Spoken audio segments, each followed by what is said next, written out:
So, is Google dropshipping still worth starting in 2026? Now, you have probably already searched this and you have probably found two completely different answers. Half the internet is telling you it's dead, it is saturated, and it's way too late. And the other half is telling you it's easier than it has ever been. And honestly, both of those answers are wrong.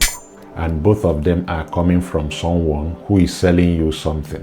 In case you don't know me, I'm Toval. I currently run a 6-figure Google dropshipping store, and I've been suspended, reinstated, and I've passed Google Merchant Center review on my first try. So I'm not guessing at this from the outside. I'm telling you what it's actually like from the inside. Here is what I'm going to do in the next 10 minutes. I'll show you what genuinely got easier, what genuinely got harder, and the honest timeline that nobody shows you. And then I will tell you exactly who this works for. But there is also one type of person this doesn't work for, and it's probably not who you're expecting. If that person turns out to be you, I would honestly rather you didn't start, and I will explain exactly who that is shortly, so make sure you stick around. Let's get into it. Now, before I answer anything, you need to understand why you can't get a straight answer to this question if Google dropshipping is worth starting in 2026. Because once you do, you will never watch any of those videos on YouTube from these gurus the same way again. The reason is that almost everyone answering in has a reason to lean one way. The people shouting that it's dead have usually moved on to selling you something else. So dropshipping has to die for their new venture to look good. And the people shouting that it's easy money are usually connected to a tool somewhere in the funnel. So the easier it sounds, the more sign-ups they get. And look, I've got something to sell too. So hold me to the same standard. The difference is that I'm actually in the game. So everything I tell you can be checked against my own results. If I say something works and it doesn't, my own numbers will call my bluff. So with that out of the way, let me give you the version I will give a friend who asked me over a cup of coffee. The model still works. It genuinely does. But almost everything about the difficulty has moved. And if you walk in with the old expectations, you will quit before it ever has a chance to work. Now, to see where the difficulty moved to, you first need to see what it moved away from. And that starts with the good news, because some things about this business model got easier. And one of them used to be the thing that stopped almost everybody. And that is, building the store used to be hard. A few years ago, you needed design skills, or you need money to pay a designer. You needed to write every single product page yourself. You needed decent images of your products. And if you couldn't manage any of that, you simply didn't have a store. The journey ended right there. That is all gone now. AI will now build you a clean store, write every product page, and generate your images. It will do all of that within a couple of minutes for almost nothing.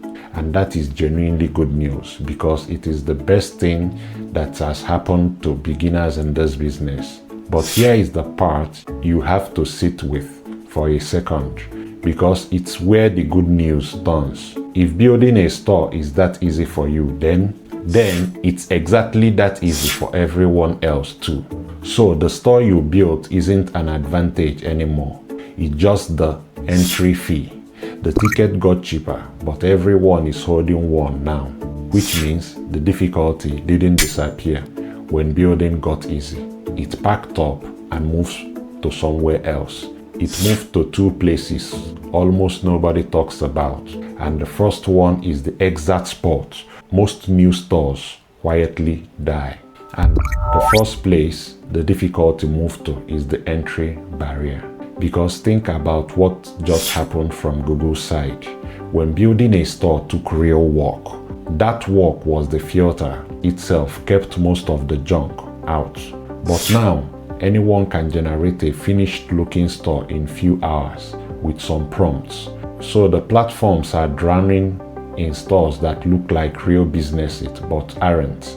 And that means the platforms had to become the filter themselves, which is why before you sell anything on Google, your store gets checked.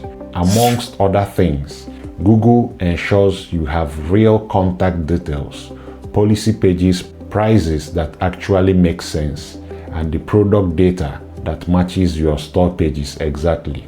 And here is what makes this stage so brutal. It's not that the work is difficult, because it's not. It's that the work is invisible. Google never shows you the checklist, so most people don't even know they are being graded on this stuff. They build a beautiful store, they apply, they get rejected. They have no idea what they did wrong, and a lot of them quit right there, which is a genuine shame because they don't lack the skill, they lack the information. Now, this is the exact reason I built a tool, because I got tired of checking all of this by hand on my stores. It's called passgmc.com. You drop your store URL in it. It checks your store against the same trust signals that Google checks, and it hands you the list of what to fix before you ever apply. The link is in the description below, and the scan is free.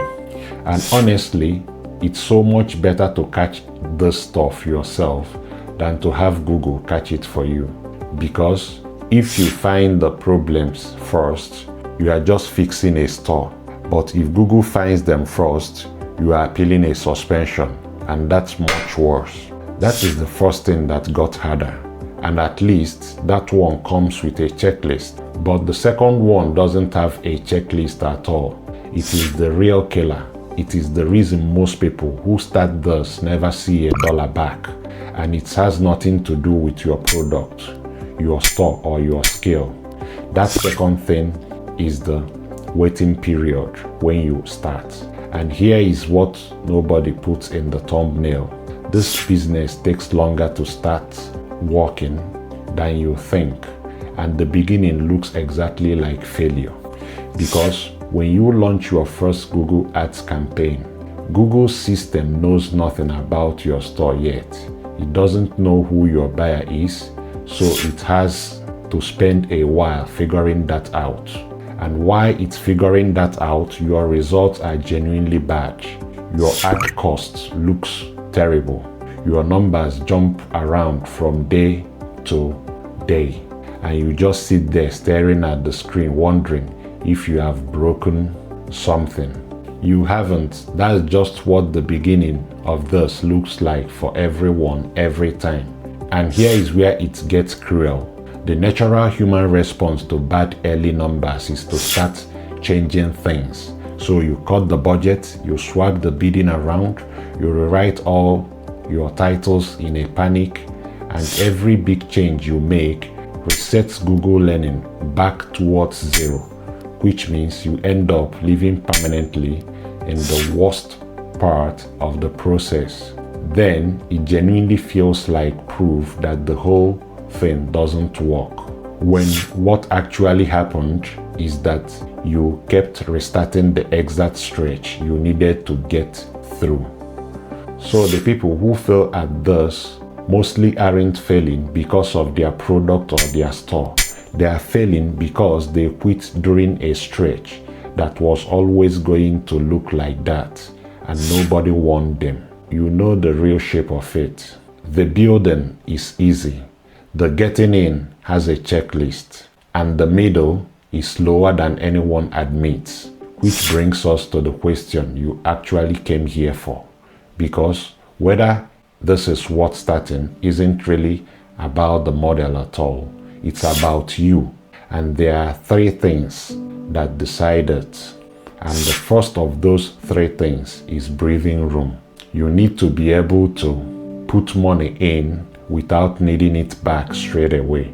Not a fortune, but enough that you can let a campaign run properly without panicking every day.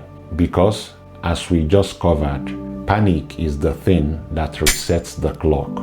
The second thing is that you are happy doing unglamorous work. getting your product data right, fixing your policy pages, testing your own checkout. It is boring, and I won't pretend otherwise, but boring work has almost no competition, and that's exactly why it pays. And the third thing is that you would rather be found than be famous, because this whole model runs on people who already know what they want and are typing it into the search bar. You are not creating the desire, you are just showing up as the option when they have already decided. And that means you don't need an audience, you don't need to be on camera, and you don't need to post a single piece of content to make sales. If those three things sound like you, then yes, genuinely, you would start. The model works, and the cost of entry has never been lower. But before you run off and build anything, I owe you the other side of this. Because at the start, I told you there is one type of person who shouldn't touch this business at all. And it's probably not who you are expecting. And it is time I told you who that is. It is not the beginner. It is not the person with no experience or no design skills or a small budget. All of those people do fine here, and I have watched them do fine. It's the person who needs this to make money this month urgently. This business model is not a get-rich-quick scheme. And I want to be really clear about why, because it is not a mindset thing, and it's got nothing to do with wanting it badly enough. It's just arithmetic. The beginning of this genuinely takes up to a week for the numbers to start adding up, mainly because Google Ads AI system is a money-spinning monster, but takes a little longer to learn who best responds to your type of product. So if you need money before then, you will be forced to make exactly the panic changes that resets your progress. So you will do everything right and still lose, purely because of your lack of patience, not your ability. If that's honestly where you are right now, my advice is simple. Get yourself some breathing room first.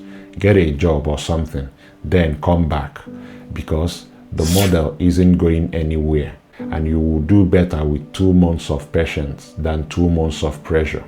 And that's the honest answer to the question. The barrier used to be skill, now it's patience. If you are in, your first job is getting your store approved, because nothing else matters until you are actually allowed to sell. So watch this next video, because I go through the 5 things Google checks and how to get through on your first attempt. And as always, let AI do the heavy lifting while you do the living. See you in the next one.